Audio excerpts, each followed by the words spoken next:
Lately, I've been stuck in a cycle of repetition and familiarity.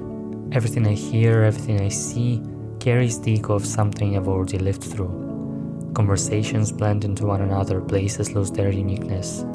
I can predict the jokes before they're told, the topics that will follow, the conclusions people will reach. As if the world became one looped script that refuses to rewrite itself. It is quite exhausting to always expect something new. The more I try to find novelty, the more I realize that it might not exist, at least not in the way I once imagined. Perhaps what we call originality is just a rearrangement of old familiar concepts. I crave novelty, making plans, arranging conversations and ways to fill the silence, but lately even the pursuit itself has felt predictable. I start to wonder if my frustration isn't with the mundane, but with the limits of my perception itself. As if I've memorized the pattern of things so well that even the beauty seems already half known. But then, in the midst of all this familiarity, there are moments that break through naturally. A stranger's half smile on the tube, the flicker of light in a cafe window I've passed 100 times before. These remind me that repetition is not necessarily stagnation, that the familiar, when observed closely, begins to turn into something infinite. Maybe the point isn't to search for something new at all. We can never escape familiarity, and instead of resistance, what if one does their best to accept it? I've been feeling like everything that I hear these days, every story, every narrative, everything that I'm being told, every piece of information that I consume, it all seems too familiar. It seems like I've already heard it somewhere before, and when I watch a film, when I read a book, I feel like I can predict what's gonna happen next, and it makes me feel weird. It makes me feel like I'm in a simulation. What is really going on here? Did my boredom finally take hold of me to the extent where I cannot perceive any new information because I'm too convinced that I know everything because I'm too self-absorbed? I meet up with a friend and I know exactly what's going to happen. We're gonna go to a restaurant, we're gonna have a nice dinner, then we're gonna take a walk around the familiar neighborhoods. And then after that, I'm gonna suggest that we go to mine or we go to theirs, and that's how it's all gonna end. And our conversations, everything that we talk about, the topics that my friend has discovered, it's all going to sound familiar to me. The same ideas, just put in a different context, expressed through different words. But the idea is the same. I always wanted to live in a big city so that I can have this sense of diversity in my life.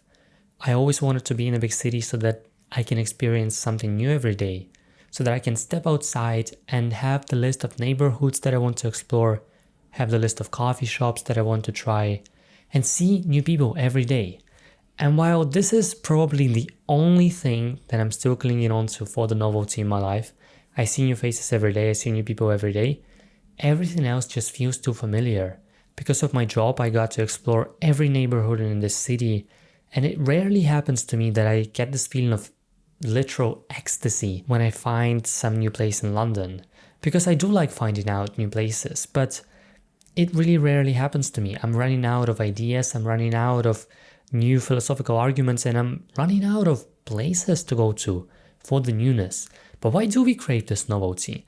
And what is it about the novelty that excites us, that gives us this thrill, that pushes us to step out of our comfort zone and constantly improve and go on and on and on? I started thinking that I have ADHD, and because I'm surrounded by people who all have ADHD, because all of my friends have ADHD, I feel like I sort of conditioned myself to also have it, which I do not think is scientifically possible, but seriously, I can't sit and watch a movie anymore.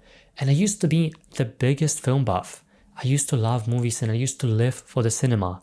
I would watch a movie and meticulously analyze the techniques, pick out the elements of film form, the cinematography, the mise-en-scène, what's really in the scene, what are the props in the scene that can hint me into some of the aspects of the story, how it's going to develop. I like to speculate about where this film is going to go. But now my life is all about the time efficiency. And I know that I've spoken about this concept before, so I'm not going to dwell on that. But it's not only that. It's just this aspect that I'm watching a film or I'm reading a book and I'm constantly questioning, where is it leading me up to? What is the main idea that this media source is trying to explore? And if I know the main idea, if this is yet another text or another film about a toxic relationship and how the patterns in our life repeat themselves, then there is no point for me to sit here for 2 hours and watch the same old concept that I've seen in my life countless times. There's no point for me to just sit there and, see it happen to different characters than I've seen before, but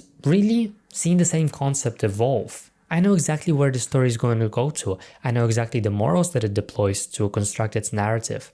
So why would I waste 2 hours of my time? This boredom is driving me crazy, and perhaps I'm becoming too indulgent in this lifestyle that I'm living, although I still find points of gratitude in my day-to-day life. So this argument is more about boredom. This argument is more about the nature of the ordinary rather than stopping to be grateful for the things. And don't get me wrong, I don't even push myself to be grateful. I am grateful. But at the same time, I feel like we are living through something like age of recycling. And was there ever anything new? We're complaining about AI, we are telling ourselves that AI cannot have a soul, and while I don't believe in that, we are constantly criticizing this concept that AI is trained on all of the knowledge that is available for humanity out there. It just trains on the old patterns, and from those old patterns or from those old lessons, it makes something new. But it creates based on something that we have already seen before. But this is somehow becoming my reality. Somehow this is the way I feel about everything. Art and books and films, we all have to consume in order to create, and so every idea is based off of something that had been created before. And then there comes a point when one asks themselves, how was the thing initially created? How does one come up with a concept for something new initially, when the things that had previously been created don't really exist, when there is no basis to lean onto in order to create something new, which is really the regurgitation of old ideas.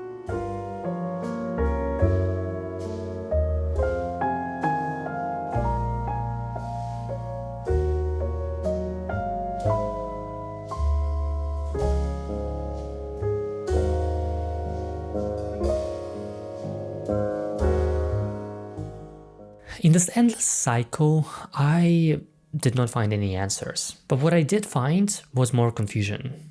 I felt like I stopped caring about the opinions of other people.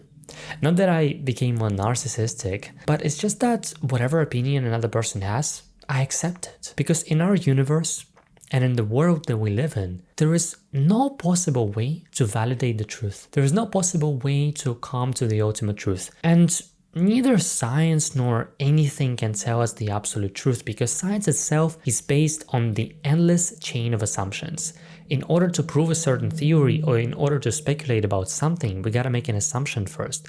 And science is just the chain of those assumptions, those very concepts that we explore. It's only that one assumption is stronger than the other. But given the number of evidence that we have for a certain theory, it's still not enough to say that this theory is the absolute truth, because we don't know what is going to happen after all of the evidence is gathered.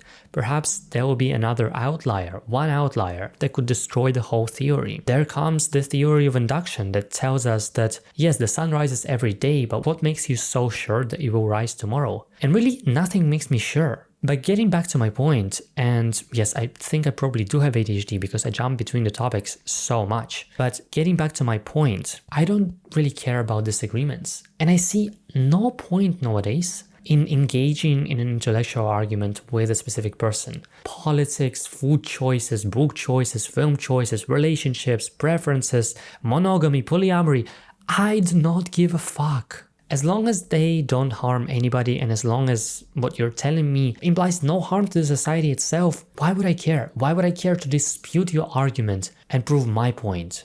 Because I think it is egocentric, and I think a lot of us are so self-absorbed. We think of ourselves as separate individuals living in this world, and we think that our opinion is the only thing that matters. Our opinion is the only valid truth that is available out there. But I'm struggling to see how one can live this reality with this way of thinking. According to this logic, it is fair for you to say that you're the one generating this whole reality.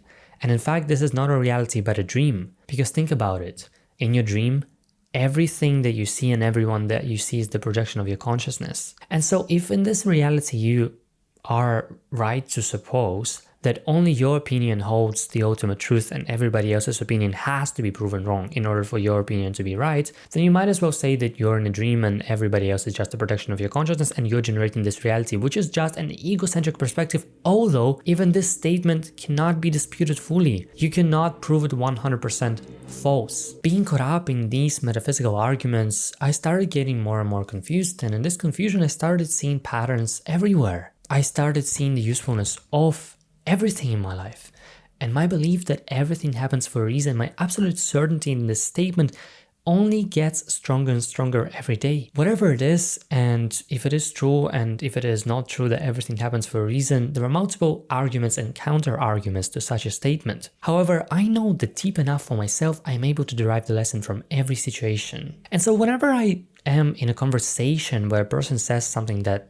triggers me, that evokes a part in me that wants a contradiction, I start seeing these things as simply the indications of the things that I should improve about myself. Because truly, if something triggers you, if something annoys you about a certain situation, then it simply just means that you have this within yourself, and you can dispute me fully, you can argue with me for hours, although I'm just a person that you see on the screen or listen a podcast of, but still, think about it. Every interaction teaches you something, and in every person you can see the reflection of yourself. Whether it is the boring part of their personality, an annoying part of their personality, or something that you love about them, you would not be able to notice all of these things if you didn't have them within yourself. Coincidentally, by living in this set of perceptions that everything is just a mirror of yourself, we can see what parts of ourselves we like or what parts of ourselves we need to improve. But also there comes a counter argument. Do we really need to change something about ourselves? Or is my experience of going on day by day and seeing those things in other people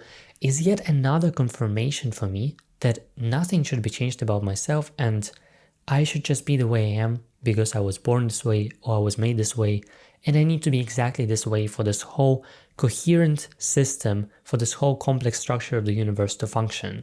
I'm yet one of the countless billions and billions of wheels of this complex machinery that is set here in this exact place in space and time in order for the whole structure of the universe to operate.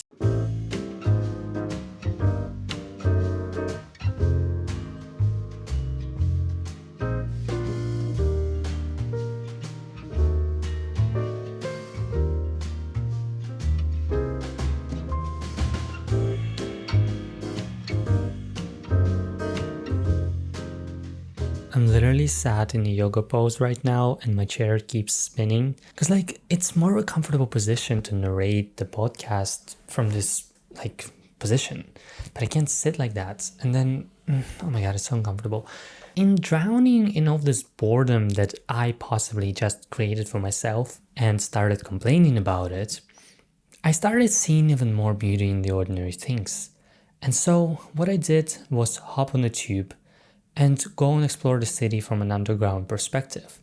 And for those who are still not sure what the tube is and what is this weird thing that Stas keeps mentioning in every episode, this is London Underground. This is just a name for it. If you have never been on London Underground, then what are you really doing with your life? Because this is the best place on earth. People from all walks of life and everybody, literally everybody, is gathered here.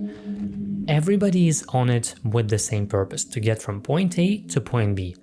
Nothing else matters. In the tube, time does not exist. Or in the tube, time exists to the extent where you want to forget about it. The screeching noises and the dirtiness of this place makes you count seconds until the time that you finally exit the station and step out to breathe the fresh air. I got on the tube this one day and I saw a wonderful scene. There was a couple right in front of me, literally making out in public, which was not particularly a pleasant experience, but I kept on watching. So there is a couple just kissing, literally eating each other.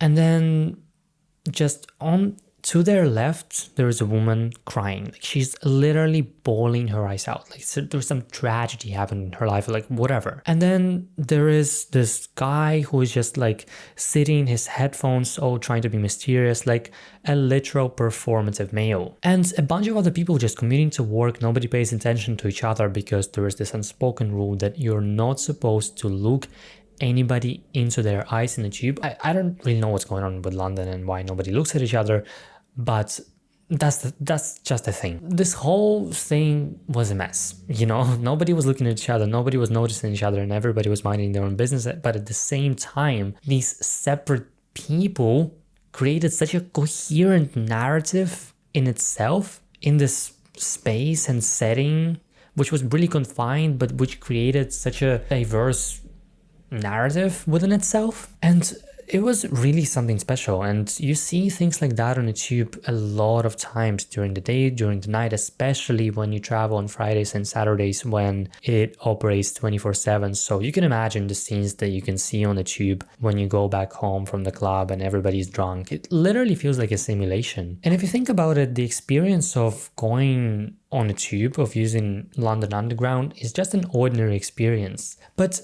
my thinking reversed in a lot of ways ever since I started this podcast and before I started this podcast, where my inspiration for it came, because I started being so bored of just exploring new ideas and engaging in these crazy philosophical arguments about the meaning of life and so on. And even though I do all of these things, I find that there is so much that we can derive from our ordinary experiences.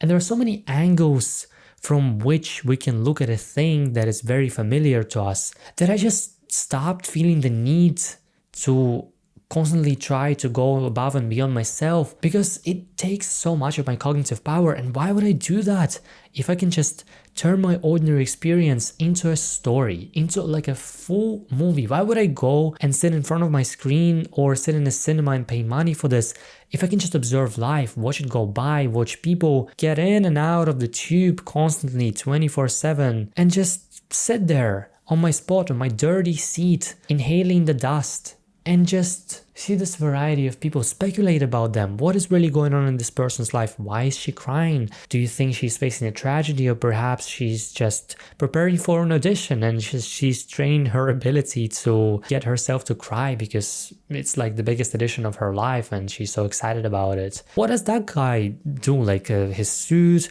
the items of clothing of his that I can notice. Based on those items, I can speculate about his job, what kind of career he has, how many kids he has, is he married, is there a ring on his finger? All of those things we turn into detectives.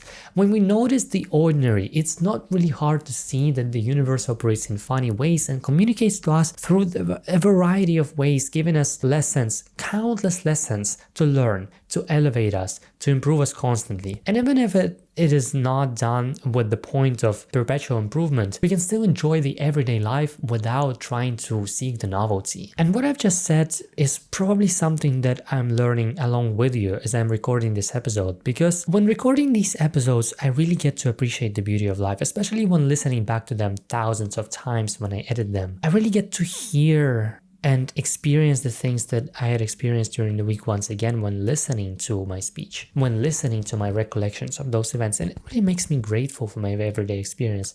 And it really makes me think that maybe there is nothing that I need to change about my everyday life. Perhaps this point of boredom is exactly where I need to be. Is exactly what I need to accept. Perhaps radical acceptance is the answer. And perhaps it should not even be radical. It should just be a smooth process of accepting wherever you are, whoever you are, this is exactly where you're meant to be.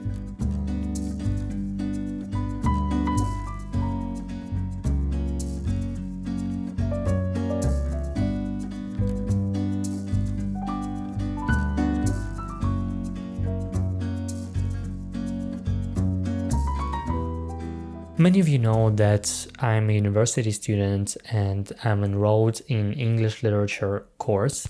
And so for one of my classes, I was doing this reading of short stories by Catherine Mansfield, and one of them really caught my attention. So I'm going to read this short piece to you, and then we're going to analyze it together and discuss what it is so special about it that I discovered in this piece. Get yourself a cup of tea, get yourself some biscuits, and let's just try to immerse ourselves in this unique world that the narrator, the writer, has created for us. So this is the beginning of the short story called Bliss, written in 1918 by Catherine Mansfield. Although Bertha Young was 30 and she still had moments like this when she wanted to run instead of walk, to take dancing steps on and off the pavement, to bow a hoop, to throw something up in the air and catch it again, or to stand still and laugh at nothing, nothing simply. What can you do if you're 30 and turning the corner of your own street, you're overcome suddenly by a feeling of bliss, absolute bliss, as though you had suddenly swallowed a bright piece of that late afternoon sun and it burned in your bosom, sending out a little shower of sparks into every particle, into every finger and toe. Is there no way you can express it without being drunk and disorderly? How idiotic this civilization is. Why be given a body if you have to keep it shut up in a case like a rare fiddle? No,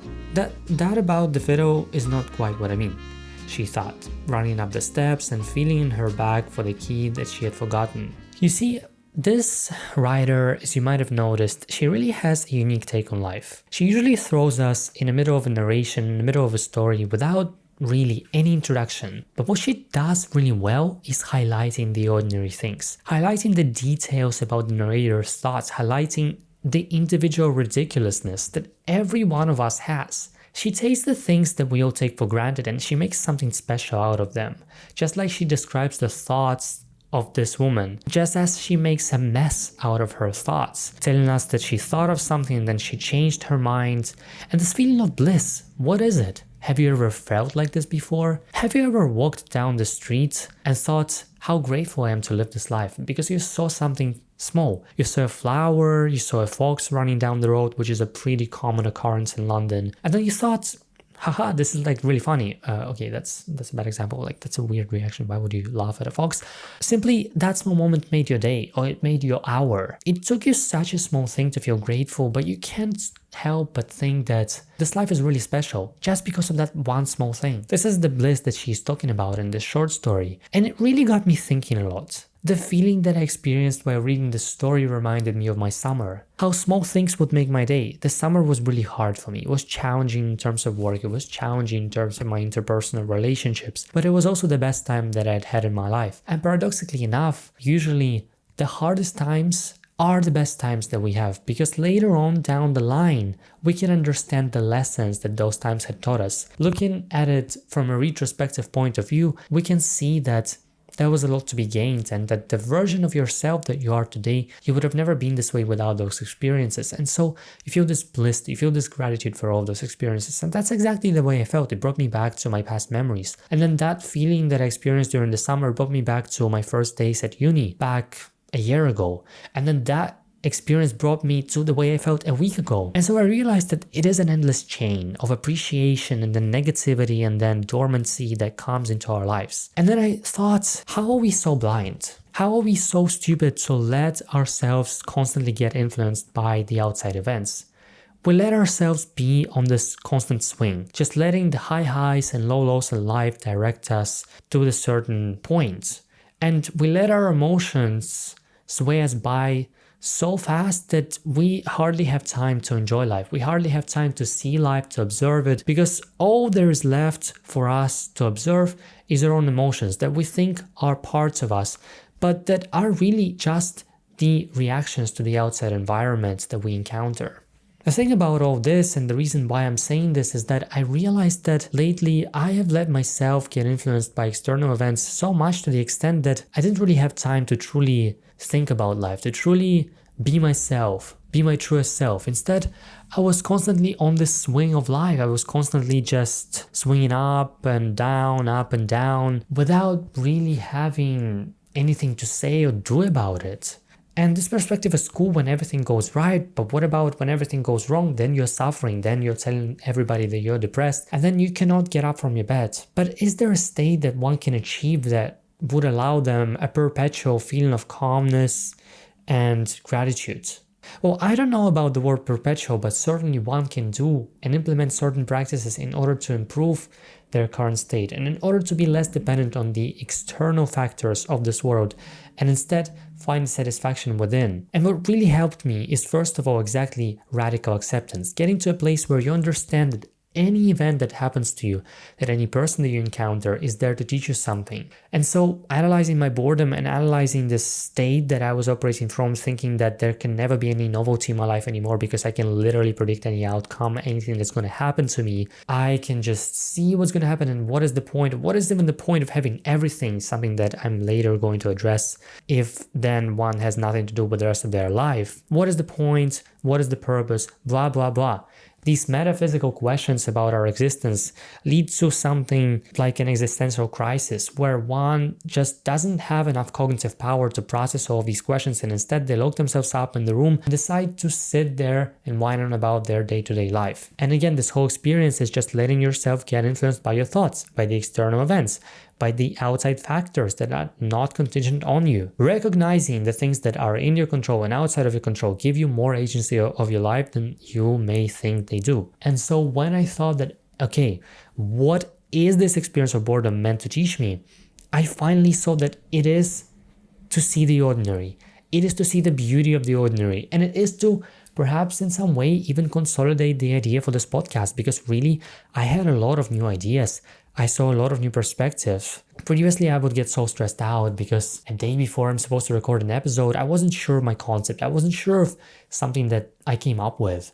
And then I sat there in silence with myself, or in those moments of boredom, I thought about it countless times until I said one day, I can't just stress myself out making this podcast, because it started off as something that was my passion. It started off as something that was driven by my need or desire to help others. Help others do what?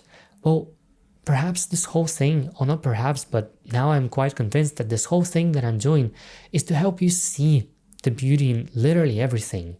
The harsh truths about life, the difficulties that you encounter, everything has a reason to it. And by seeing these ordinary things from the extraordinary perspective, one is able to step out of this feeling of boredom, but also see the reason in this boredom that we are given. There is a point in all of those situations in your life where you feel like nothing is happening, or there is a point contrary to that in all the situations in your life where everything is happening. Those emotional states that you're experiencing, influenced by outside events, are not supposed to shatter your well-being. They're not supposed to influence your health or your perception of life. They're just there to give you a new perspective, to elevate you to a new level, and to make you see a whole new level of life, because there are countless ways to see. And so when I realized that, and when I thought about this idea that really, even with the ordinary things, there are just countless perspectives that we can take in order to look at them, I simply realized that there is no point in trying to come up with something absolutely brand new. Perhaps there is a point in coming to terms with the fact that any new idea and any new concept is not new. It is just based on the old set of ideas and on the old set of concepts, and there is nothing wrong with that. What if you keep it simple? What if you keep your whole life simple? And I thought about this podcast and I thought, what if I keep it simple? If the idea doesn't come to me, if the concept doesn't come to me. Yes, if I haven't had, unfortunately, any hard experiences this week, any like crazy tragedies in my life that can teach me something, that perhaps I can take the example of the ordinary event, such as going on a tube, and derive something from it. Describe it. Because the point of it all is in detail, is in the variety of information one is given about a familiar concept. As I said in the beginning of this podcast, I used to be really focused on the motif of it all. What is the point of creating this film? What is the message that it's trying to convey? But in doing all of that, I realized that my thinking was too broad, it was too general. I was trying to shorten time up to the extent where it was no longer possible for me to enjoy the experience of life, because we can't possibly rush forever and try to minimize the time that we spend doing everything. There is a point in rejoicing in seeing the detail in small things, just picking them apart. And I think that is why literature, in my opinion, will never die out, not with AI, not with anything. Literature will always be there because it is the description of the familiar. But the description itself and the depth of the detail makes this ordinary thing feel so new.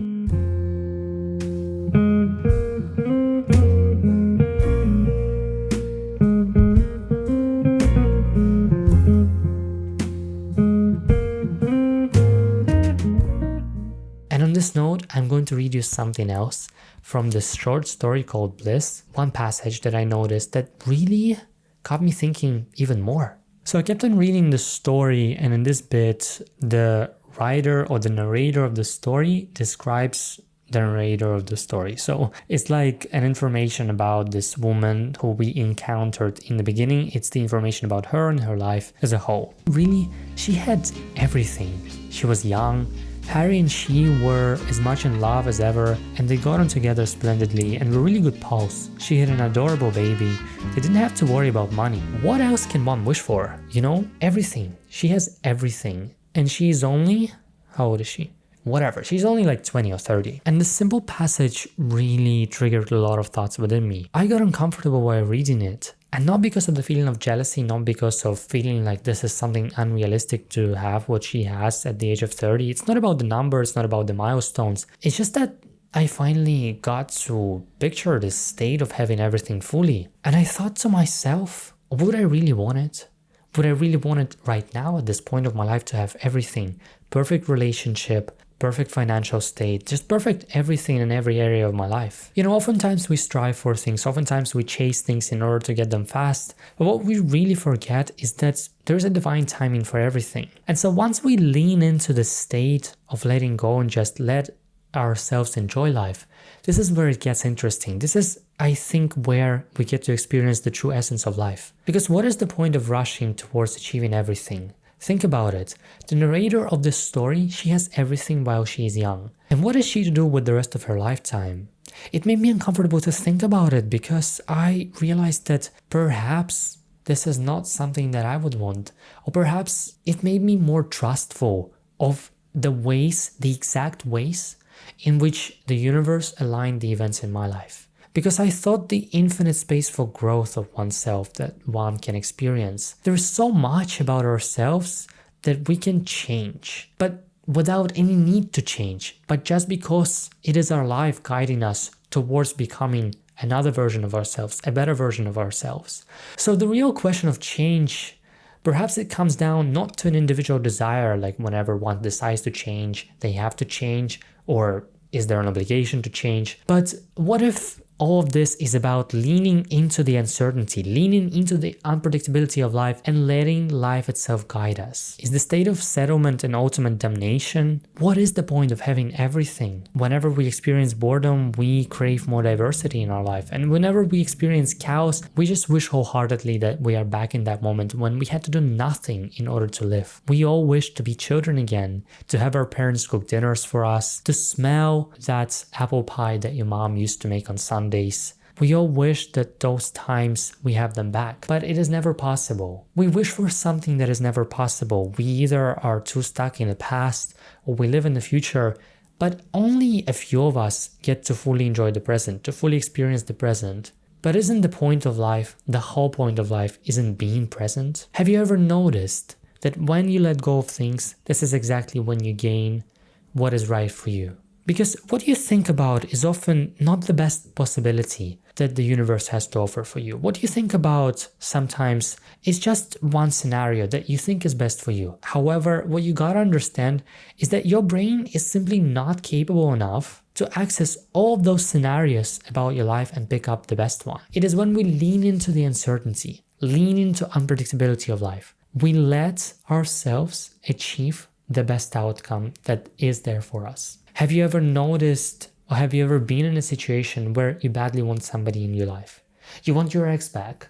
You think about them the whole time. Oh my God, the times that we had together, just walking around the city at night, just laughing at random things, running around, those intimate moments that we had with one another, sitting in an ice cream parlor at 3 a.m. after a club. It was all so beautiful. I want it back. I want those memories back. Days go by, weeks go by, you're drowning in work, you get promotion, and now you're so focused on your career. It's no longer about the people. You realize that now you need the money, okay? It's another thing.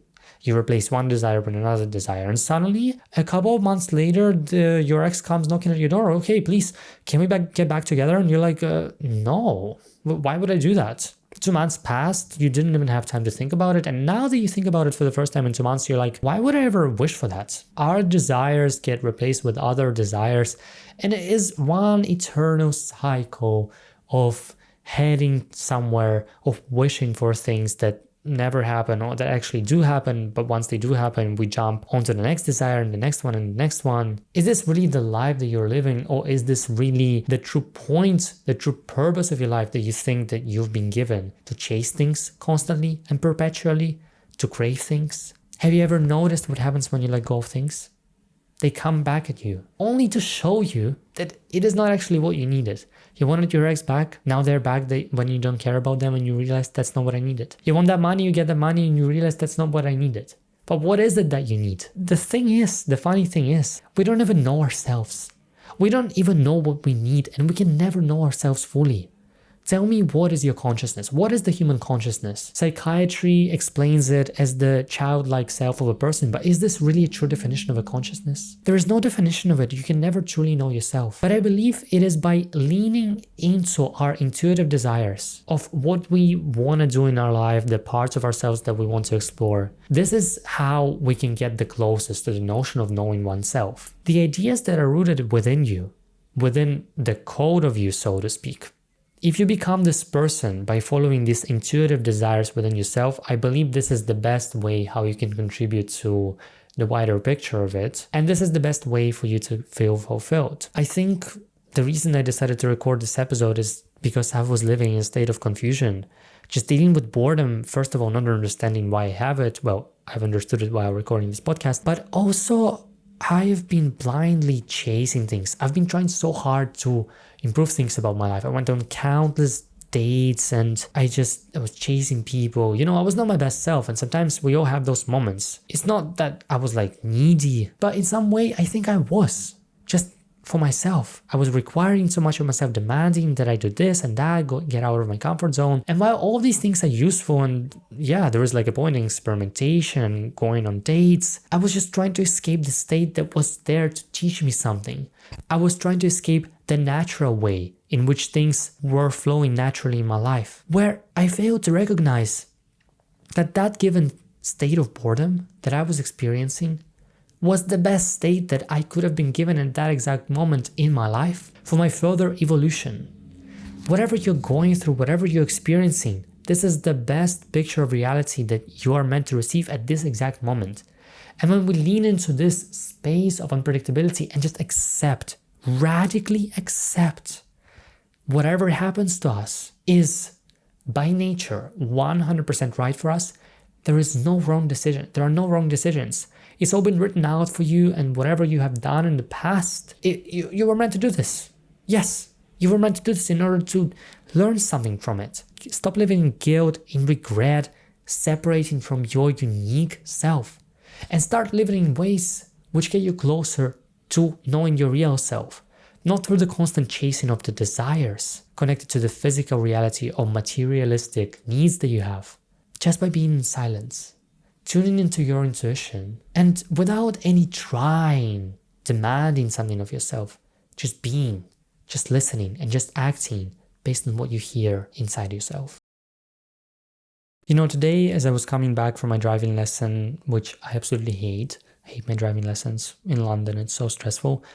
I was listening to one of my first episodes when I only started this podcast, and I felt like, yes, I see a massive improvement in the way I pitch things and the freedom of my expression, the vocabulary that I'm using, the articulation, which I'm improving constantly with recording these episodes, as I really don't have anyone to talk to outside of my room and just recording these episodes, looking at my camera. That was a joke. Actually, I do have quite a few friends. I mean, I only have a few friends. That's what I meant. Like, I only have I forgot how to speak. I only have 3 friends, but I'm very satisfied with it, because I believe that quality over quantity is the truth that I live by. Whatever, that's not what I wanted to say. I see the improvement in this podcast, and I would like to hear your feedback on it, guys. You see how the point of this whole podcast is developing right with me. I knew that I wanted to help the world and help people who listen to it, and I had a vague concept of just linking it to the ordinary because that was my focus for the longest time, and my whole career is built on this concept of the ordinary and just like making it extraordinary. making something special out of the ordinary. But I didn't really know how to tie it up to the podcast fully, but now I see that all of the pieces of the puzzle are coming together. I truly see that I'm bringing this experience of seeing the ordinary from different perspectives into my episodes. I'm bringing literature into my episodes. I'm bringing psychology into my episodes, science, biology. I'm bringing spirituality, and it all ties in really nicely with what I'm conveying here. And perhaps this is because I have like a mild OCD and I have like a checklist in my head of the things that I need to bring into each episode. Okay, like I need to bring in the book into this episode. I need to discuss something spiritual, something philosophical, something psychological, biological. Oh my God, oh my God, oh my God. And it's been an hour and oh my God, I'm going crazy because I wasted so much time. That was also a joke, partially. Actually, that was not a joke. But yeah, this podcast is developing as you're listening to it. And I'm thankful for everybody's support. I'm thankful for every message that I receive. I'm so infinitely grateful. Like I feel this warmth inside my heart just thinking about how many of you guys tune into these episodes weekly. And it's not even a big number. I think it's like 15 people tune into these episodes weekly. But I don't care about the profit with this thing that I'm doing. I see the positive feedback. I see that it's helping people. And I would like to know what you personally enjoyed about this episode, what you personally liked. And if you had any thoughts on how I can improve these episodes, on how I can deliver a better quality in the future, please let me know your thoughts. DM me at Blue Hour Pod on Instagram or TikTok. Send me an email for any collaboration inquiries at lutinsts320@gmail.com. You can check out my portfolio in the description of this episode and hire me for videography services. Thank you so much for listening. I'm so grateful for the show, just solely, purely just because of the fact that I'm recording this and I'm learning something along with recording these episodes, and they give me such a nice feeling afterwards. Thank you so much. It's been a lot of jumping between the topics because probably I do have some form of ADHD. Speak to you later. Bye bye.